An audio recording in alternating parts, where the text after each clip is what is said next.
If you want to become your best self, glow up, and absolutely change your life, you need small, consistent habits. We always think that it is the big, dramatic changes that actually impact our life. But the reality is that the small daily habits have a bigger impact on our life. The way you start your morning, the thoughts you have on a daily basis, and the small promises that you keep to yourself, those matter more than one big breakthrough. In this video, we will be talking about 10 habits that absolutely changed my life. They helped me go from this to this. They made me happier, more productive, more confident, and they will do the same for you. So let's get started. First of all, and I've said this before, I'll say it again, working out consistently has changed my life. Working out is not about you just achieving your dream body. Achieving physical fitness and having your dream body is a side effect of working out. If you work out consistently, that teaches you resilience, it teaches you discipline, it improves your confidence, and it shows you that you can do absolutely anything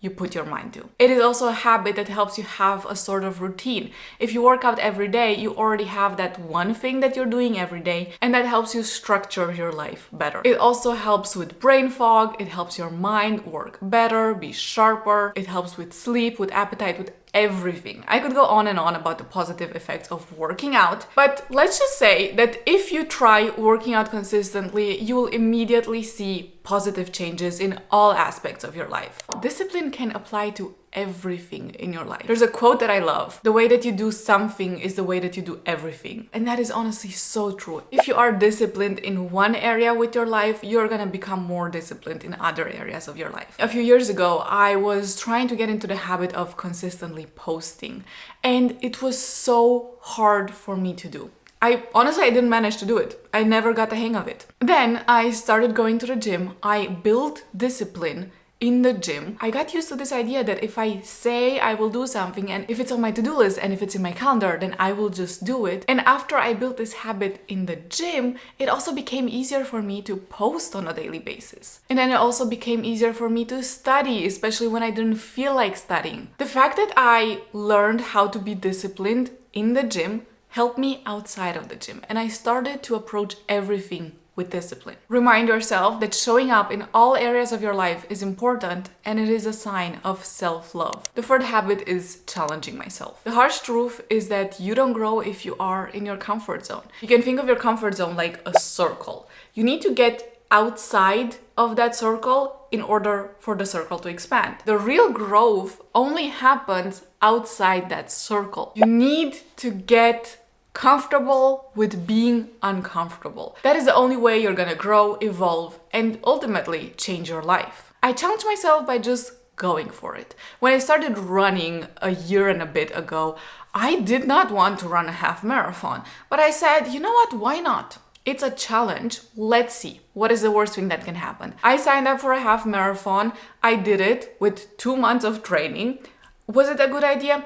I don't know, my legs hurt after that, but honestly, it was fun and it was a learning opportunity. I learned that I can do difficult things and I can do things that are completely out of my comfort zone. I was not an experienced runner. I was slow. I was often questioning if this was the right choice during training and also during the race, but at the end of the day, it helped me grow. It got me out of my comfort zone. And now I'm signed up for my second half marathon. Again, I didn't plan enough time to train for it. But anyway, still challenging myself. It's still out of my comfort zone.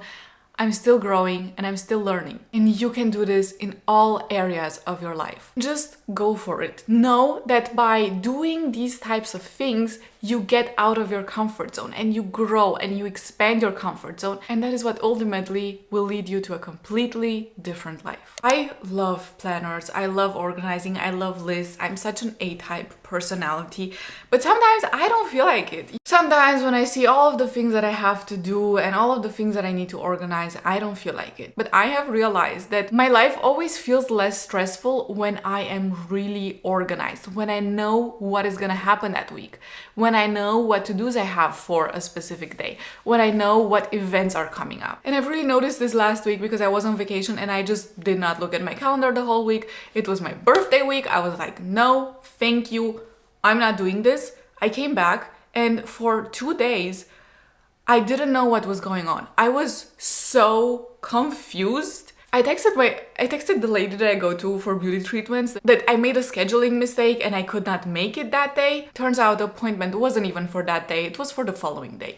You know, things like that just happened. And so the solution is to be organized, maybe more organized than necessary. Being more organized than necessary has never had a bad impact on my life, but being less organized has. Fifth is a really important lesson for everyone who wants to build and maintain friendships in their adult life, and also anyone who is struggling with this. Over the last years, I've really realized that people are just busy. And in some friendships, there's this weird dynamic where no one takes the initiative to actually plan something. All of the people involved would actually like to see each other, but they're all busy and they all just don't really have the energy to take initiative and plan something. That is why I have decided for myself that I want to be the one who plans stuff. I want to be the one who sends out the invitations and who's like, okay, next Sunday, we're doing brunch. If you want something, take the initiative. If you want to have a glow up and if you want to be a hot person, you need to dress like you are already a hot person. And you know what? That means not spending the whole day in your pajamas. It means recognizing that if you look good, you also feel good.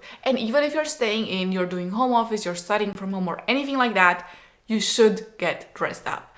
Just take off that pajama, take off the sweatpants, and put something on that is comfortable, but still something that just makes you feel like that. This really needs to be studied, and I would volunteer for that. I notice a direct impact between dressing up, looking good, feeling cute, and my productivity levels. Whenever I sit down at my desk and I have my makeup done, I have my hair done, and I'm wearing something cute, I'm way more productive than if I'm just rotting in my pajamas. It is easy to let your work and studies absolutely dominate your life. But the question is, do you want to live to work or do you want to work to live? If you want to work to live, then you need to do something with the time that you have before and after work. For me, that is using my mornings to work out. It doesn't matter if it's an hour workout, if it's a half an hour of running, if it's 10 minutes of stretching, I am working out before I go to work. I'm choosing to use my morning to focus on myself and to do something that is good for me. Same goes with the time after work. For me, that is usually the time where I work on my YouTube channel, on my social media, and on any other projects. It's just time for myself, and I choose to invest that time into my future. Systems just make your life easier, and it is not complicated to build a system. It honestly sounds way more complicated than it is. Anything can have systems. Let's take, for example, making a YouTube video.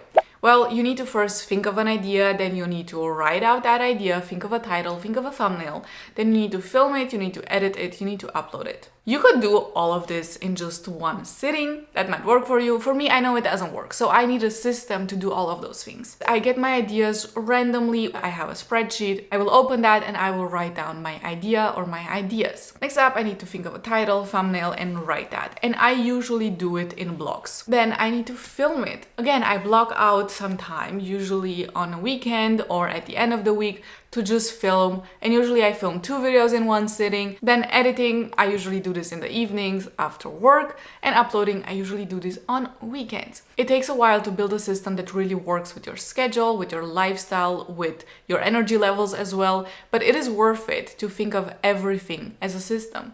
You can find systems for studying, you can find systems for the way you build outfits. Everything can be a system. If you're just aware of how you do things and what is your ideal way of doing things, your life becomes easier. Sadly, there are so many people who are just not grateful. Gratefulness is the currency of manifesting. If you want better things in your life, you need to be grateful for the things you have.